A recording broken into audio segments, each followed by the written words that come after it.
Wake Up Carolina on the iCorridor Talk Network. Tuesday morning edition, 843-661-0937 is our number. Appreciate all the back and forth we've had.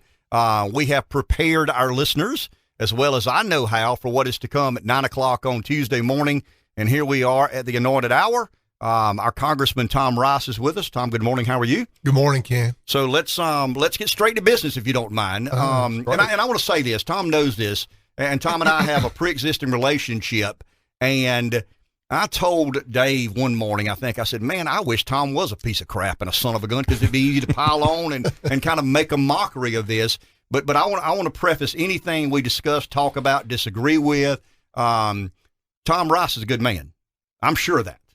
I'm not sure I agree with the vote he cast a couple of weeks ago, but Tom Rice is a good man and has been a good congressman. That's my personal opinion. Some of you share a different opinion, and Tom said he's heard from some of you in the last couple of weeks. But I want to get that out there to begin with. I have a lot of respect for you, and you and I go back to your days on Horry County Council and my time as Lieutenant Governor. But Tom, it has been a complicated time in American political history. No doubt about it. Especially as a Republican. Absolutely. So Trump shows up, and I want to go back a little bit. We'll get to that day, and I'm sure we'll get to specificities about that. But what did you make of Donald Trump winning the nomination and then becoming president? Before I answer that question, I'm going to start a timer right now for 8 minutes, and I want people to think about this. 8 minutes. Yeah, I mean, way back when the Republicans came to South Carolina for their primary in 2016, and a friend of mine texted me and asked me who I would support in the primary. And Lindsey Graham was already out, and I had supported him up front because he was my senator and he had done a lot for our state and a lot for our district. And so I wrote a response to my friend. And then a couple of more friends texted me and asked me what I thought, and I wrote and it kind of got to be a little bit of a funny story. But what I said was, and I put it on Facebook after about 10 times sending it out, and then national media picked it up and it got like 100,000 hits. But what it said was, if you want a proven administrator and somebody who's likely to step right in and start out as a good job, pick Kasich or can't remember the other governor that was in it. Chris Christie? Yeah, Chris Christie. I said, if you want the person who's most likely to beat Hillary, in my opinion, choose Rubio. If you want somebody who's going to come in and tear it all down and start from there, pick Ted Cruz or Donald Trump. And about an hour after that went out, and went all over the country. And Ben Carson's folks called me, and they were mad that I hadn't mentioned him. And so I went back and added, if you want somebody who's a brilliant man and caring and wants the best for the country, but never has no experience in politics, choose Ben Carson. But, Donald Trump was not my first choice in the primary. Once he got the primary, I was all in. I campaigned for him and with him. And even more so in the second election, because he never really came to our district. But when I was out campaigning, I was more concerned about his election in Lindsey's than I was mine. And so people who may be in the listening audience and who came to events that I did across the district, I rarely talked about what I did and more about what Donald Trump had done for our country and our economy and giving opportunity. And I supported Donald Trump, in a full-throated fashion throughout his 4 years. If you'll go back and look at 538, the website 538, and look at people who voted for Donald Trump, they say that I voted for Donald Trump 94.5% of the time, which is the highest of any member of the South Carolina delegation. Why did I do that? It wasn't because I was, enamored with Donald Trump and his personality. It was because his policies were my policies. When I went to Congress, I said then my job was to create opportunity for people in this district and people throughout our country. And I thought that we were hamstringing ourselves. American workers could compete with anybody, but that we had set up an economic system which made them uncompetitive in the world. So when Donald Trump came in and taught tax reform, that was my number one priority. And I helped write that tax reform bill, and I was proud of the effect of it. When he came in and said we need trade that is free but fair, that was my second priority. I had a list actually of things we need to do to make our country competitive in the world, written by a friend of mine who's a Harvard professor from this district. He's from Marlborough County, named Michael Porter. And he had written a list of 8 things we needed. And Donald Trump, whether he saw that list or not, he was going right down it. So I helped him do a lot of the things, a lot of his major accomplishments on Ways and Means. I was there in the room drafting those things. And I was very proud of the effect. It was only a year ago where we had the opposite of the discontent we have now. We had sub 4% unemployment nationwide in most counties in our district. Marion, Dillon, Marlboro, 3 of the poorest counties in the state. You know, Marion County was under 4% unemployment. Can you imagine that?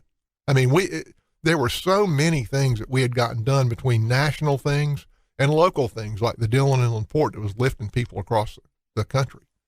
And so, again, then COVID came. And, you know, we can argue about whether Donald Trump had a great response or a mediocre response or a poor response to COVID. I think he did a pretty good job. In fact, I think the reason that we've got the tens of millions of people that have been vaccinated already around the world is largely because of Donald Trump's Warp Speed initiative. I think he did a great job. You know, he could have been a little more aggressive about wearing a mask or that kind of thing up front, but I think he did a great job. But painted with that, he lost. If it weren't for COVID, I'm convinced he'd have won in a landslide. But he did lose in the end. He lost, and we've got to accept that, and we got to move on to the next thing.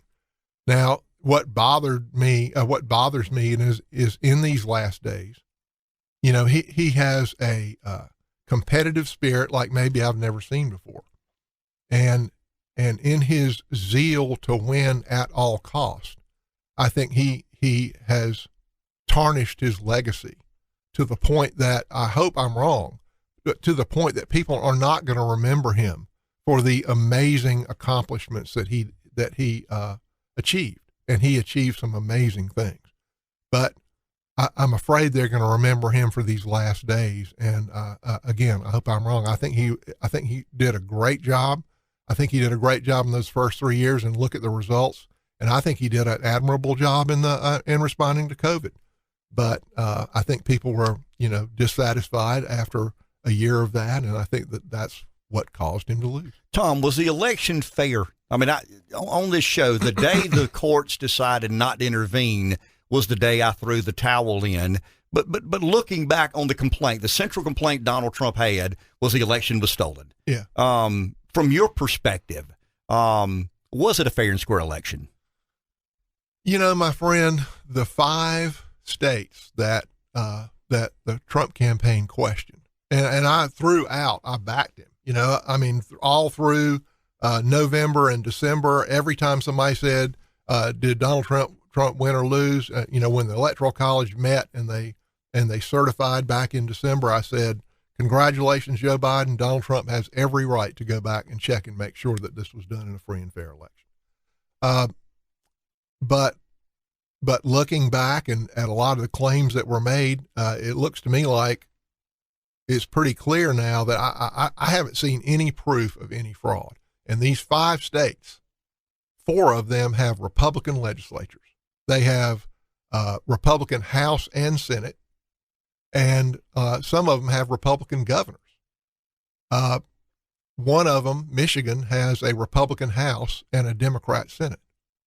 None of those state legislatures, save one, has complained about the election. Under the Constitution, the state legislatures have the right to administer the elections, to set the rules, to set the laws. In all 5 of those states, there were officials that were not in the legislature that changed the rules leading into the election. So when people get on the news and say, there's no proof of any fraud, there's no proof that this wasn't a free and fair election, all I do is fall back to say, look, the Constitution says the state legislatures set the laws, they set the rules for elections. People that weren't in the legislatures changed those rules leading into the elections, and that per se is unconstitutional. So don't tell me that there weren't irregularities with the elections. But when it came down to whether or not, okay, 8 minutes is up. we've been talking all this time, and I just want to make this point before I come back. Sure. That's how long the rioters were in the Capitol shouting, "Hang Mike Pence." And Mike Pence and his wife and his daughters were holed up in a room trying to avoid getting captured by these folks. And 8 minutes after those rioters were in the Capitol and the president was sitting in the White House with Secret Service around him, he tweeted that Mike Pence lacked the courage to do what needed to be done. Think about that. Let's go to that. No. I want to finish what we're talking about. So leading into this vote on January 6th when we had the attack, and the question was, would we certify the votes in these 5 states? And I was very, very conflicted because I hadn't seen any proof. You know, I had all this innuendo about like these Dominion machines, where now Dominion is suing Giuliani for slander and libel, right? We'll find out about those Dominion machines in that lawsuit. Everybody gets discovery. But in these 5 states, the reason I was so conflicted about it is the people that were aggrieved were the legislatures. It was their prerogative that was being taken away by these officials. And no legislatures were complaining to us. Georgia, we didn't hear anything from the Georgia state legislature. Arizona, Wisconsin, Michigan, Pennsylvania.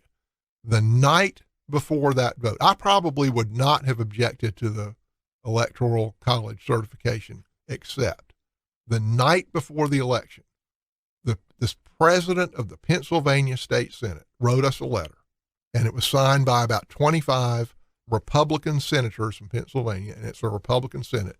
And they said, we have a pending suit over the changes that were made to our election law. Like the law said that the ballots had to be in by the election day. The Supreme Court in Pennsylvania said no, because of COVID, we have 3 more days.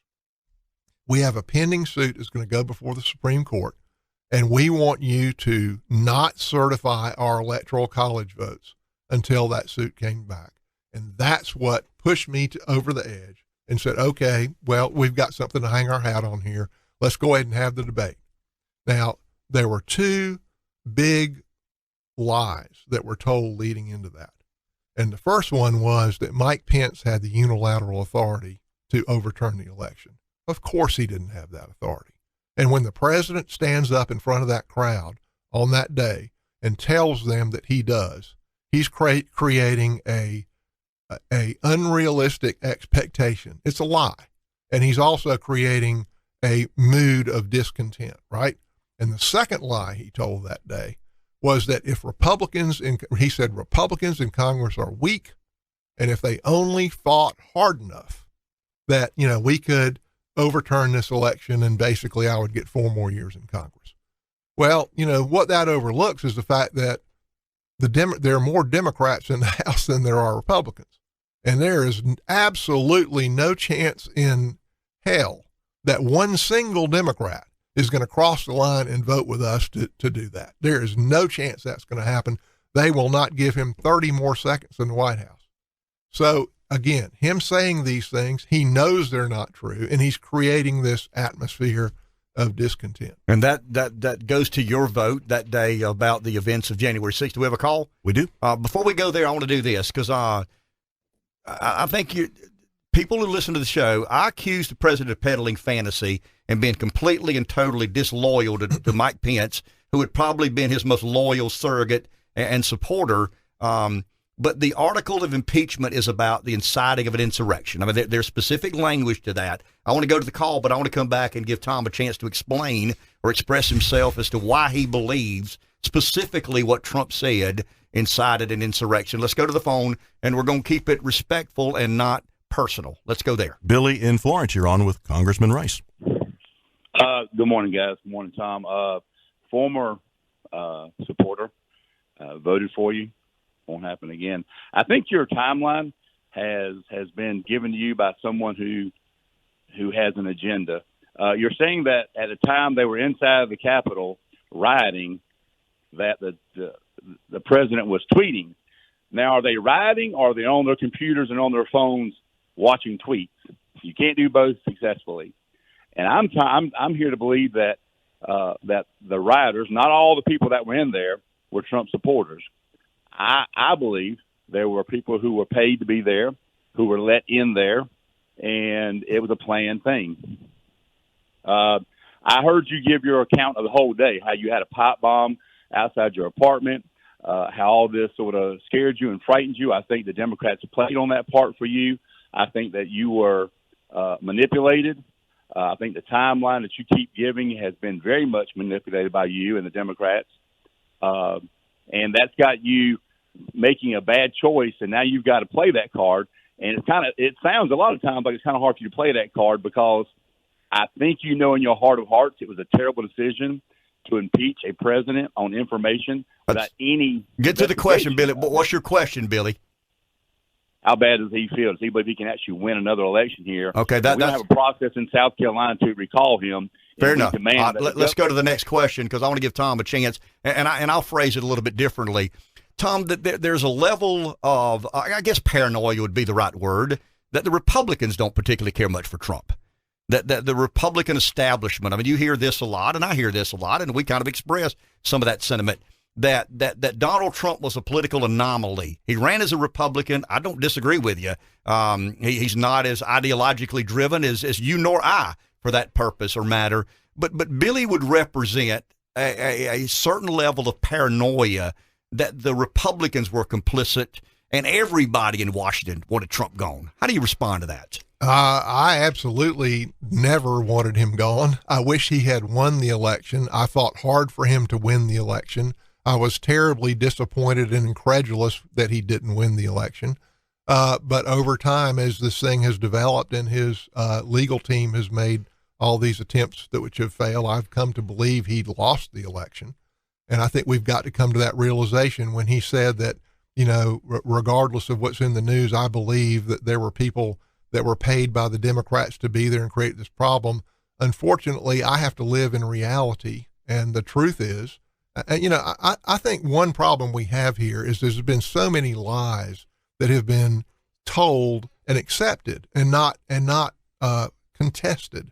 And the truth is that of the, I don't know, 130, 150 people that have been arrested, I think one of them, they said had some Antifa connections. The rest of them were all very, very clear Trump supporters. So I've got to go based on the truth, and that is the truth. I have no reason to deny that. If there were people that were, you know, left-wing radicals that were stirring it up, and there was some proof of that, I would certainly be the first one out there saying that. And I would also say this, that, you know, when President Obama was ending his term, there was a lot of chatter out there about the fact that he might declare martial law and try to get an extended term. And I promise you, had that happened, I would be the first one who was asking that he be impeached for that.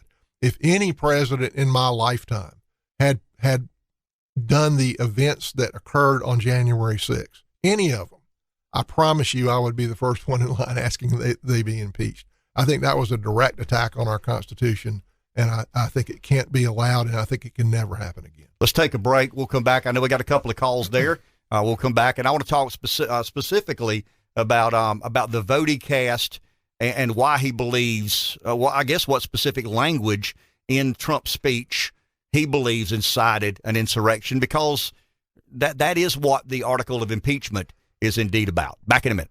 843-661-0937. Let's go to the phone. Our next caller is Mac in Marlboro County. You are on with Congressman Rice. Hi, Mac. Hey, good morning. Yes, sir. If y'all addressed this already, please forgive me. But Congressman Rice, I voted for you several times. I do believe you're a good person at heart. I think you made a huge mistake in your vote. The rumor is that you did this because you were promised some money to finish I-73 and that you're involved in some property down there. Answer that question, and then also tell me what you would think if Trump did come out and start a third party. Thank you. Yes, sir. And thank you so much for the question. In fact, I was just mentioning to Ken, I hope somebody asked that question so I can work on clarifying that again. No, some completely irresponsible blogger in Myrtle Beach wrote a piece that said that I had some property and would profit from the construction of I-73. And it is a complete lie. I own nothing anywhere close to I-73. I do own real estate. I mean, I'm in the commercial real estate business, so I have office buildings and a couple of shopping centers and that kind of thing. But so I'm just saying that. I'm not bragging. I'm saying that so people don't twist my words and say, well, he never said he owned anything. But I own nothing near the path of I-73. This article he talked about was back when I was a lawyer 20 years ago. I was representing, actually, the guy was a friend of mine, and I'd represented his family for a long time. And he was living in California, and I formed an LLC for him. And you have to have a local person to serve as what they call the registered agent for service of process. And I signed on to be his registered agent. And from that, this fella, who I won't say my opinion of him, wrote an article and said that somehow I own property in the path of it's absolute, complete falsehood. I have never traded my vote for anything. And Nancy, if I wanted to trade my vote on this, Nancy Pelosi wouldn't have done it. She didn't need my vote. It was going to pass anyway. But I would never, ever trade my vote for anything. And one last thing on that, and I'll shut up about it. There is nothing that I can do to help more people in this district than build I-73. It runs right through three of the poorest counties in our state, Marion, Marlboro, and Dillon. And the Dillon Inland Port sits within a mile of where I-73 would come through, and it would create more opportunity, not just for people in the path of it, but the surrounding counties as well. The Dillon Inland Port's already created over 2,000 jobs. And can you imagine if it was at the intersection of an interstate, what that would do for importers and exporters? And also, Horry County is so tourism-oriented with low-paying seasonal jobs. And if they're ever going to diversify their industry there, they got to have infrastructure. Infrastructure is opportunity. The report out there says it would create 29,000 jobs. I don't think that's true, but if it created 15,000 jobs, it would be the biggest thing that ever happened in this district. And my goal from the time I ran to Congress to today is I want everybody to have opportunity. I don't care what color you are. I don't care how old you are. I don't care what sex you are. I want everybody to have a shot at the American dream, and I work for it every day. And that's the reason I push Donald Trump's policy. Let's go to the third party. There is some scuttlebutt. I mean, I think it's been snuffed out a little bit. We don't know what Trump's doing next. You don't know. I don't know. You've shared some feelings you have off the air. But when it comes to a third party or Trump integrating himself in this movement within the ranks of the Republican Party, if you had a magic wand, you don't, I don't. But if you had a magic wand, how could we move forward maintaining this intensity that Donald Trump has while accepting some of the traditions of the Republican Party? That is certainly a difficult question. I remember going into this, like when Lindsey said, if we nominate Donald Trump, we'll lose in the end and we'll deserve it. I again, totally agreed with 90% of his policies plus, but I didn't foresee the level of destruction that he would wreak in the end. I hope that we can move forward quickly. I hope that he'll want to be a part of it. I'm certain he will not want to be a part of me. I'm certain he will seek vengeance. He is a vengeance-seeking kind of guy. I'm certain he'll come after me, and y'all can expect that and write it down because it's going to happen. But I hope that he will bury the hatchet with the Republican Party, and he'll help us move forward. Is the Republican Party willing to do that with him, Tom? I hope so. I mean, there's certainly a lot of fear and a lot of resentment over what happened on January the 6th. I mean, basically, when the president assembles a group and says, go down there and confront Congress, that certainly creates a lot of resentment. And when you see people like it was in the paper today that Rob Portman from Ohio is resigning or won't seek reelection, personally, I think Rob Portman is one of the most important people on Capitol Hill. I think he is brilliant, hardworking, Main Street Republican that gets things done and makes people's lives better. And if we keep losing people like him, we are in really, really sad shape. Let's go to this argument, and I'll play devil's advocate for a second. This is pretty much where I stand. When I saw where you had voted the way you had, it disappointed me. I mean, it really did. It bothered me. It disappointed me. And the reason it disappointed, it was not. I'm not in the Capitol. I'm not up close and personal to the intensity of the moment. But the crowd that had been after him from the get-go, the Pelosi's and Schumers and Schiffs of the world, they had tried to delegitimize and marginalize everything he had done since day one. And my friend Tom Rice chose that side over Trump and the Republicans. You understand that. That's nothing personal with you and I. But that was the frustration and I guess emotion I felt. Damn, Tom, don't go over there. Let's see this thing through. How do you respond to me and many more who share that sentiment? I didn't go over there.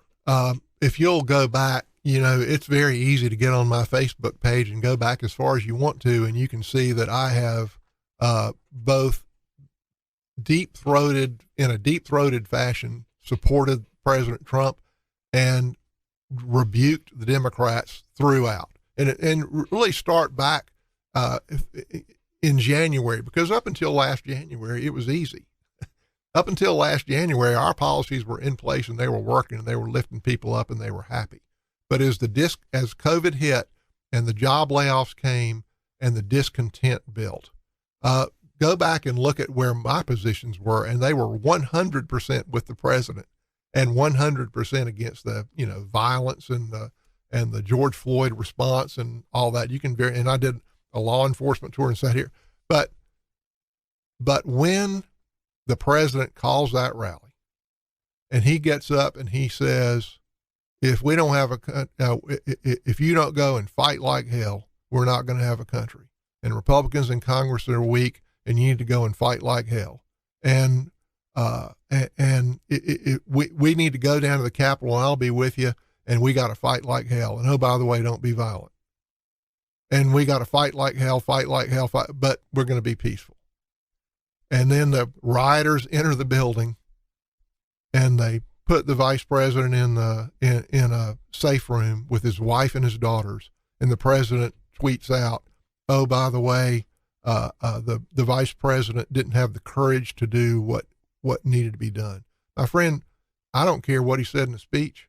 That tweet right there, in my opinion, was incitement of violence. That one tweet was incitement. Is that the specific reason? Because this will get technical. There isn't any specific reason. Here's the thing. But that vote, living through it certainly was an alarming thing. Sure. But that's not why I voted that way. That was a direct attack on our Constitution. The fact that the executive branch decided it was okay to either through intimidation or violence impose its will on the legislative branch is as clear in my mind of an attack on the separation of powers that you could possibly have. And I really can't think of anything that the executive branch could do that would be worse than that, unless they got the army to go down and attack the legislative branch, or unless they went down and hauled a cannon down and started shooting at us in front of the Capitol lawn. If that is not high crimes and misdemeanors, I don't know what it is. Now, do I like the exact articles of impeachment that they chose? No, I would have chose others. Do I like the fact that they brought impeachment up to begin with? No, I said that day that they should let him serve out his 8 days and go on into the sunset. The country needs to heal. But if you make me vote on whether or not the president forfeited his right to be the leader of our country that day, I'm a yes, every single time, on two grounds. One, it was a clear violation of the Constitution in my mind. And number two, from a humanitarian standpoint, I just am horrified that he was so willing to throw people like the vice president, who had been so loyal to him and backed him up through thick and thin for 4 years, and myself and a whole lot of other people in Congress. He was so willing to sit in that White House watching TV with the Secret Service around him and to subject us to violence like that. I mean, we are so lucky that those people didn't get a hold of the vice president. Lucky. They came within 50 yards in a minute of him. We're so lucky he didn't get his hands on other members of Congress. It very well could have cost us our country. If he'd have gotten a hold of the wrong congressperson, I think they would have ripped those folks to shreds and we'd have had a revolution on our hands. And that can never, ever happen again. I'll never support it. It's not worthy of your support either. Let's go to the phone. We got a caller? Yep. Tim in Florence, you are on with Congressman Rice. Hey, Congressman Rice. Hey, Tim. Good morning, Ken. First of all, I want to thank you for all that you've done for the 7th Congressional District, particularly for the Dillon Inland Port and for the Florence area, development of downtown Florence. I appreciate all your help in doing that. And I want to applaud your character and your courage for making the vote that you did. I can't imagine how difficult that was. But one of the prevailing thoughts I hear around talking to friends here in Florence is that, that you didn't represent the voters. We have a representative democracy, but so many people feel like because this was a Trump district that under every circumstance you should support Trump over your independent thought. Can you tell us a little bit about your thoughts on that? Thank you, Tim. Well, I've got so many ways I can answer that question. One is that Trump won this district. In fact, Ken and I were talking about this off the air. Trump won this district. I think he had 58% to 42%. But I promise you that was before all this post-election furor has occurred. And many, many Republicans are horrified by what happened in the Capitol that day. And if we had the election today, I'd be surprised if he would win this district.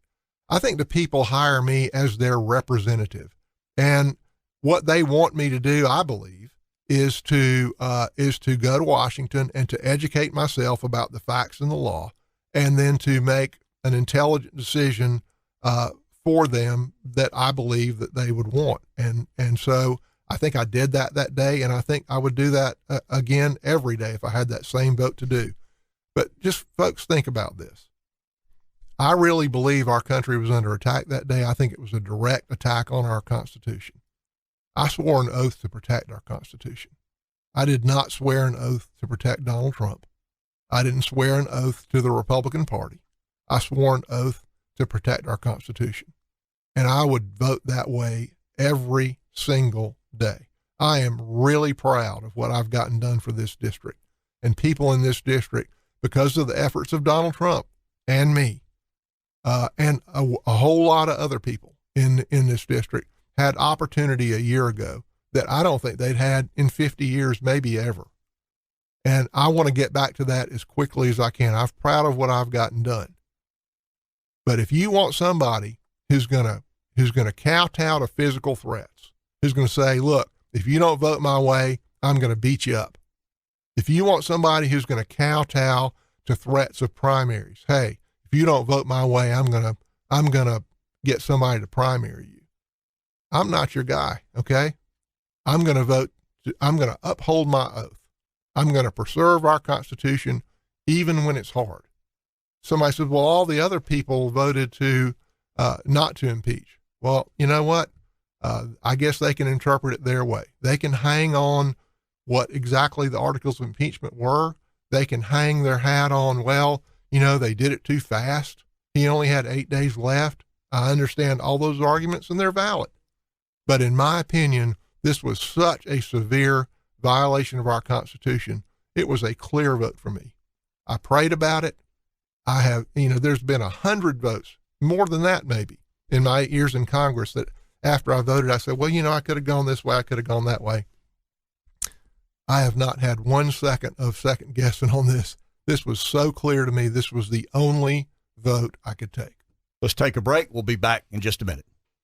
Hey, this isn't NBC or CBS or the New York Times. Tom knows who he's talking to. And I asked him during the break, how were you on January the 5th with the Trump crowd? And you said, they would vote for you, but probably not completely and totally enamored. I don't want to put words in your mouth, but who you're talking to today. I mean, these are diehard Trump supporters by and large, right? And they're aggravated with you. Yeah, I was a diehard Trump supporter until he threw his loyal supporters to the wolves. I was a diehard Trump supporter as well, and I just had no idea how far he would go. Let's go to the phone. We got time for one more call. Yeah, just a couple of minutes here. Captain Bob, you are on with Congressman Rice.